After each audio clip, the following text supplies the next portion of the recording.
আসসালামু আলাইকুম, সবাই কেমন আছেন?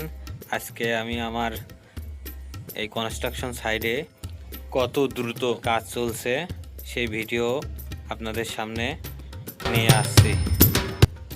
চলুন দেখে আসি, এবং সেই সাথে থাকছে আমার এই ইঞ্জিনিয়ারিং জীবনের অনুভূতিগুলো কেমন সেটাও আপনাদের সামনে আমি বলেছি। সম্পূর্ণ ভিডিওটি ধৈর্য সহকারে দেখতে থাকুন, ভালো লাগবে আশা করি।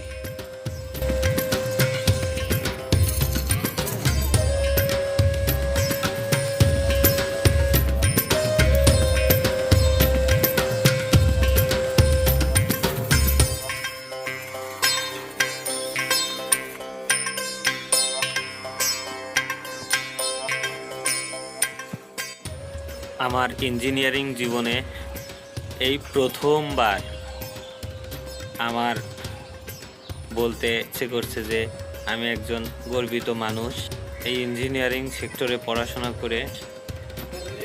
কারণ আগে এই কাজগুলো আমার খুবই খারাপ লাগতো, যে রাজমিস্ত্রি রড মিস্ত্রিরা কাজ করে, আমি কেন এই ইঞ্জিনিয়ারিং পড়ালেখা করলাম। এখন আর খারাপ লাগে না, কারণ এটার সাথে অভ্যস্ত হয়ে গেছি আমি। এটা এখন আমার কাছে খুবই ভালো লাগে, এটা খুব মজাদার একটা পেশা।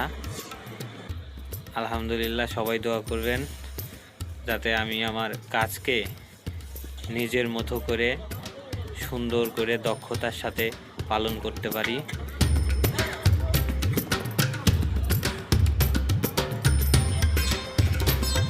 যারা বাইরে কাজ করতে এবং বাস্তব প্রকল্পে জড়িত থাকতে পছন্দ করেন তাদের জন্য সিভিল ইঞ্জিনিয়ারিং একটি আদর্শ পেশা। সিভিল ইঞ্জিনিয়াররা রাস্তা, সেতু, ভবন ইত্যাদির মতো গুরুত্বপূর্ণ অবকাঠামো তৈরি ও রক্ষণাবেক্ষণের মাধ্যমে সমাজের উন্নয়নে সরাসরি অবদান রাখে।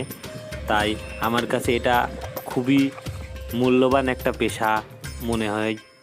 এটার কাজের একটু চাপ আছে অবশ্য, প্রকল্পে কিছু জটিলতা, বাজেট ব্যবস্থাপনা এবং নিরাপত্তা ও পরিবেশগত মান বজায় রাখার চাপ একটু বেশি হতে পারে। আপনি যদি সমাজের প্রতি দায়বদ্ধ থাকেন, নতুন কিছু তৈরি করতে চান এবং হাতে কলমে কাজ করতে ভালোবাসেন, তাহলে একজন সিভিল ইঞ্জিনিয়ার হিসেবে আপনার ভালো লাগা স্বাভাবিক। আমার অভিজ্ঞতা থেকে আমি বলছি, এটা প্রথমে আমার খুবই খারাপ লাগতো, কিন্তু আমার এখন অনেক ভালো লাগে। এটা আপনার অভিজ্ঞতা, কাজের পরিবেশ এবং আপনি যে নির্দিষ্ট প্রকল্পের কাজ করছেন তার উপর নির্ভর করে আপনার অনুভূতি পরিবর্তিত হতে পারে।